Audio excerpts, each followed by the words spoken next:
like war. We like war. We're a warlike people. We like war because we're good at it. And you know why we're good at it? Because we get a lot of practice. This country's only 200 years old, and already we've had 10 major wars.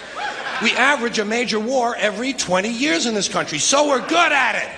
And it's a good thing we are. We're not very good at anything else anymore.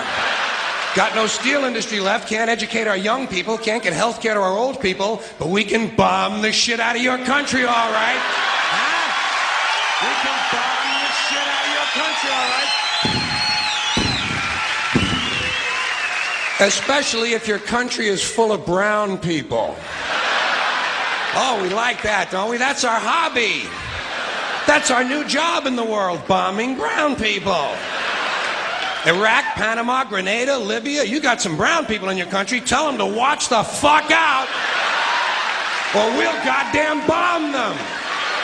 Well, when's the last white people you can remember that we bombed? Can you remember the last white? Can you remember any white people we've ever bombed? The Germans, those are the only ones, and that's only because they were trying to cut in on our action. They wanted to dominate the world. Bullshit, that's our fucking job. That's our fucking job.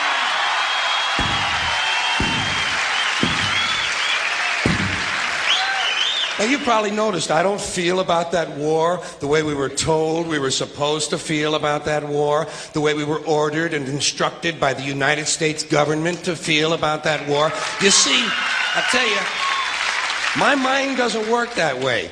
I got this real moron thing I do, it's called thinking. And I'm not a very good American because I like to form my own opinions. I don't just roll over when I'm told to. Sad to say, most Americans just roll over on command. Not me. To me, war is a lot of prick waving, okay?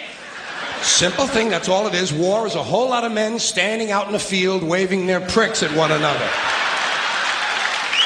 Men are insecure about the size of their dicks, and so they have to kill one another over the idea. That's what all that asshole jock bullshit is all about. That's what all that adolescent macho male posturing and strutting in bars and locker rooms is all about. It's called dick fear. Men are terrified that their pricks are inadequate, and so they have to compete with one another to feel better about themselves. And since war is the ultimate competition, basically men are killing each other in order to improve their self-esteem. You don't have to be a historian or a political scientist to see the bigger dick foreign policy theory at work. It sounds like this. What? They have bigger dicks? Bomb them!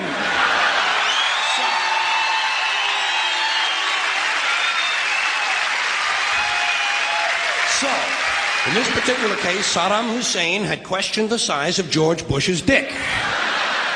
And George Bush has been called a wimp for so long. Wimp rhymes with limp. George has been called a wimp for so long that he has to act out his manhood fantasies by sending other people's children to die. Even the name Bush. Even the name Bush is related to the genitals without being the genitals.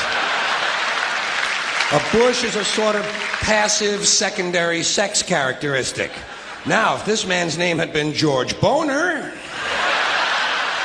well, he might have felt a little bit better about himself and we wouldn't have had any trouble over there in the first place.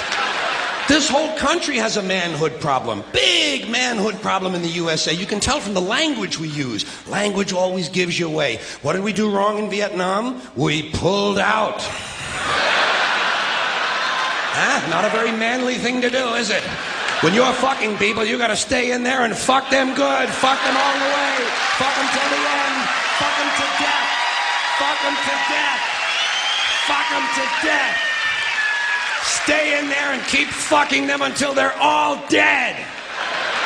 If you want to know what happened in the Persian Gulf, just remember the names of the two men who were running that war. Dick Cheney and Colin Powell. Somebody got fucked in the ass.